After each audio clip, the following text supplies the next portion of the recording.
સુરત મનપાની સામાન્ય સભામાં ધરણા કરનાર વિપક્ષ આપના કોર્પોરેટરોને પાલિકાના ગુંડા તત્વો કહેવાય તેવા માર્શલોએ ખેંચીને બહાર કાઢી હાથાપાઈ કરી હોવાના ફોટો અને વિડીયો વાયરલ થતાં ચકચાર મચી જવા પામી છે।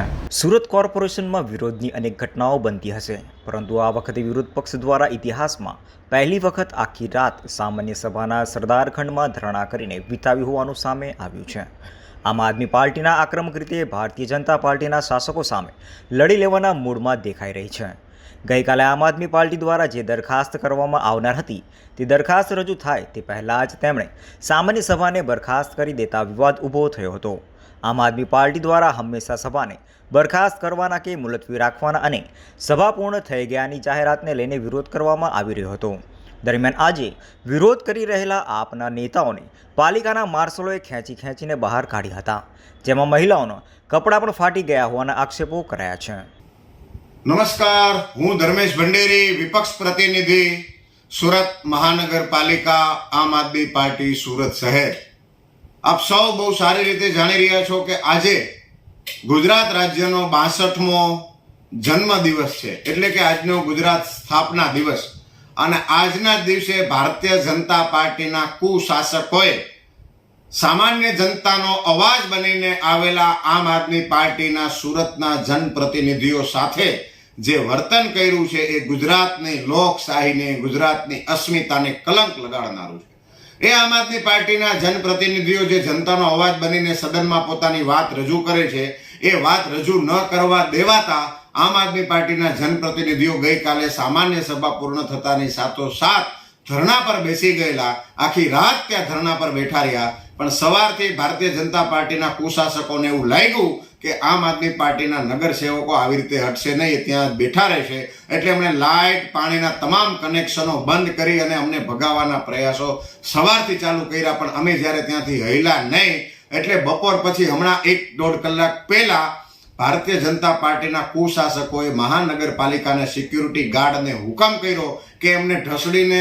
મારીને, કપડાં ફાડીને એમને બહાર કાઢી મૂકો। આ લોકશાહીનું અપમાન છે। આજના દિવસે, ગુજરાત સ્થાપના દિવસે, આપણે સૌ લોકોએ ગુજરાતને મજબૂત બનાવવા માટે જ્યારે સંકલ્પ લેવો જોઈએ એવા દિવસે ભારતીય જનતા પાર્ટીના કુશાસકો લોકશાહીનું જે ગળું દબાવવાના પ્રયાસો કરી રહ્યા છે, એમના હુકમથી, એમના દબાણથી સુરત મહાનગરપાલિકાના માર્શલો આમ આદમી પાર્ટીના મહિલા નગરસેવકોના કપડાં ફાડી નાખે છે, પુરુષ નગરસેવકો ભાઈઓને ગળું દબાવીને મારવાના પ્રયાસો કરે છે, એમને ગાળો આપવાના પ્રયાસો કરે છે। અને આ તમામ ઘટના ફેસબુકના માધ્યમથી આખા સુરતે, આખા ગુજરાતે લાઈવ જોયેલી છે, એટલે આમાં પુરાવા આપવાની કોઈ જરૂર નથી। પણ આજે હું એ ચેલેન્જ આપું છું ભારતીય જનતા પાર્ટીના એ કુશાસકોને કે જે રામનું નામ લઈ અને રાવણ જેવા કાર્યો કરે છે, સ્ત્રી સશક્તિકરણની મોટી વાતો કરે છે, પણ આપણી મહિલા બહેન નગરસેવકના કપડાં ફડાવી નાખે છે। એમને ચેલેન્જ આપું છું કે તમે અમારા ઉપર ગમે એટલી હિંસા કરો, અમને ગમે એટલા દબાવવાના પ્રયાસો કરો કે ધમકાવવાના પ્રયાસો કરો, પોલીસ તંત્રનો ગમે એટલો દુરુપયોગ કરો, પણ અમે તમારાથી ડરવાવાળા નથી। અમે તમારી ધમકીથી બીશું નહીં, ડરીશું નહીં। અમે લડતા હતા અને હજી લડીશું। આ ગુજરાતમાંથી તમારા જેવા અનેક તાનાશાહોને ગુજરાતની જનતાએ પહેલા પણ ઘર ભેગા કર્યા છે અને તમને પણ ઘર ભેગા કરશું। યાદ રાખજો, આવનારી વિધાનસભાની ચૂંટણીમાં સુરતની જનતા આજની ઘટના, ગુજરાત સ્થાપના દિવસના દિવસે બનેલી લોકશાહીની હત્યા કરતી ઘટનાને સુરતની જનતા મતદાનના દિવસે એનો જવાબ આપશે। એટલે અમને દબાવવાના જરા પણ પ્રયાસ કરશો તો એ તમારા તમામ પ્રયાસો નિરર્થક રહેશે।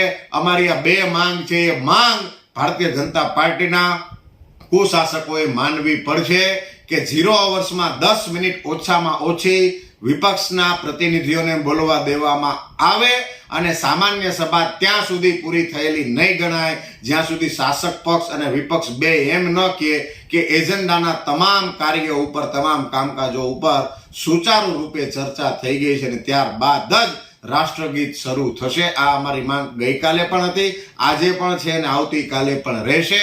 જય હિન્દ, જય ગરવી ગુજરાત। હાલ તો સુરત મહાનગરપાલિકાના માર્શલોની દાદાગીરીનો વિડીયો વાયરલ થતા તેઓ સામે પગલાં લેવાશે કે કેમ તે જોવું રહ્યું।